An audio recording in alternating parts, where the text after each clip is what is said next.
Kenya's recent celebration of the signing of a new constitution was almost overshadowed by an uproar over the invitation of Sudanese President Omar al-Bashir. Mr. Bashir has been indicted by the International Criminal Court, charged with genocide and crimes against humanity. In part 2 of my interview with Elkanah Odembo, Kenya's ambassador to the U.S., I asked him why his government decided to ignore the arrest warrant issued against President Bashir. The Sudan issue should not be viewed in such simplistic terms. Kenya is a neighbor of the Sudan. Kenya has, over the years, seen Sudan go through a civil war. We felt it, we saw it, we experienced it. We are such a central player in the peace process in the Sudan. The comprehensive peace agreement that brought peace in the Sudan was signed in a stadium in Nairobi. We, as Kenya, are the guarantors of this comprehensive peace agreement. In another 4 months, in another 5 months, January of 2011, the Sudanese will have a referendum. Our role as a guarantor and a key and a central player in the peace process in the Sudan runs up until the referendum in the Sudan. It is very important for people to have that context in place.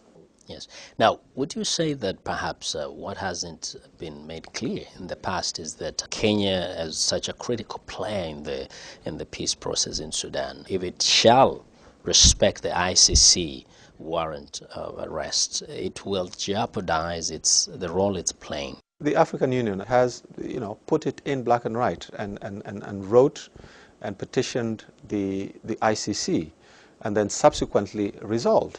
And we are bound by the resolutions of the AU. That's the body on the continent that we most closely identify with, and in solidarity with the decision that was taken by the heads of state, that it is not in the interest of the Sudan or the region or the continent to arrest President Bashir on African soil. And some people will tell you that the arrest of President Bashir anywhere on the continent would result in an instant civil war, bigger and more devastating than the war that the Sudan went through over a period of 20 years. So there are some sensitivities that I think the world has not been aware of. But let me just say also, Vincent, that in terms of our relationship with Bashir,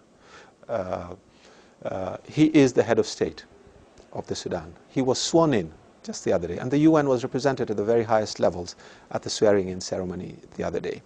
We also have a relationship with the ICC. There is an ICC team in Nairobi. In fact, quite a number of the cases and the witnesses and the evidence that was given about the atrocities and the crimes that have taken place in Darfur, the witnesses were able to provide those witnesses sitting in refugee camps in Kakuma in Kenya. So given the position of the African Union and the African countries, we would say safely that Omar al-Bashir is not likely to be arrested in an African country. As of now, the resolution of the African heads of state, which they reiterated at their summit in Kampala, was that it is not in the interest of the continent, of the region, of peace and security in the Sudan and the region to arrest President Bashir. Now, after the referendum, I have no idea, what direction things will go. Things may very well change.